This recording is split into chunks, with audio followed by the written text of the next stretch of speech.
যুবকদের উদ্দেশ্যে বলতে চাই, যুবক, তোমাদের আত্মমর্যাদার দরকার আছে, আত্মসম্মানের দরকার আছে।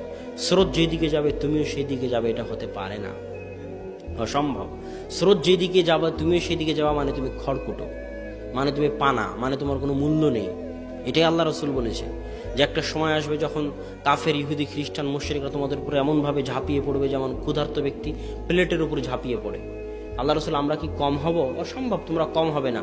কয়েকশো কোটি হওয়ার পরও তোমরা হবে ফেনার মতো, কোনো ভ্যালু থাকবে না, মূল্য থাকবে না। আইপিএল, বিপিএলের জুয়া, পড়াশোনার নামগন্ধ নাই, সময় নষ্ট, মোবাইলের সময় নষ্ট, ফেসবুকে সময় নষ্ট, ইউটিউবের সময় নষ্ট, জুয়ার আড্ডায় সময় নষ্ট, মদের আড্ডায় সময় নষ্ট। এই যুবক সমাজ দিয়ে জাতির কি হবে? বলেন কি হবে জাতির? এরা তো জাতির বোঝা, এদেরকে তুলে ডাস্টবিনে ফেলে দিতে হবে। এরা জাতির জন্য বোঝা, এদেরকে তুলে ডাস্টবিনে ফেলে দিতে হবে। ইসরায়েলে যাও, ইসরায়েলের ইহুদি কয়দিন বিপিএল এর আয়োজন করে, কয়দিন আইপিএল এর আয়োজন করে, কয়দিন ওরা মদ, জুয়া, আড্ডা নিয়ে ব্যস্ত থাকে, গিয়ে দেখে আসো। ওদের কাজ পড়াশোনা করা, ব্যাংক ব্যালেন্স, অর্থনীতি, জ্ঞান বিজ্ঞান, গবেষণা, প্রযুক্তিতে উন্নত হয়ে তোমাদেরকে কচু কাটা করা, এটা হলো ওদের উদ্দেশ্য।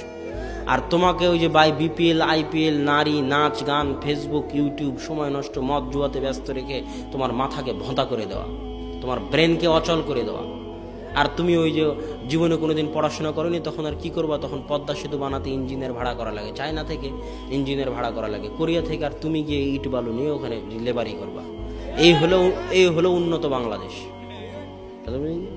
বলছে কি গার্মেন্টস নাকি উন্নত, ওখানে মেয়েরা কাজ করে তাই উন্নত হয়ে গেছে দেশ, মানুষ গিয়ে কাজ করে তাই উন্নত হয়ে গেছে। আরে আমেরিকা, ইউরোপ যারা পারমাণবিক বম বানাতে পারে, ওরা প্যান্ট শার্ট বানাতে পারে না?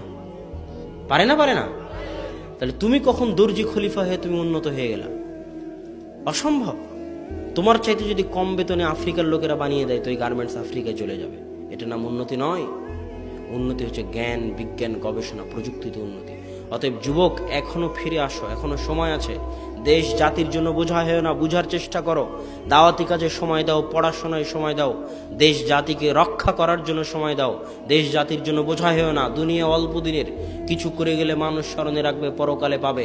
আর জাতির জন্য বোঝা হয়ে গেলে পরিবারের জন্য বোঝা, পিতার জন্য বোঝা, মাতার জন্য বোঝা, জাতির জন্য বোঝা, দেশের জন্য বোঝা, তুলে ডাস্টবিনে ফেলে দিতে হবে। কোনো কাজ নেই।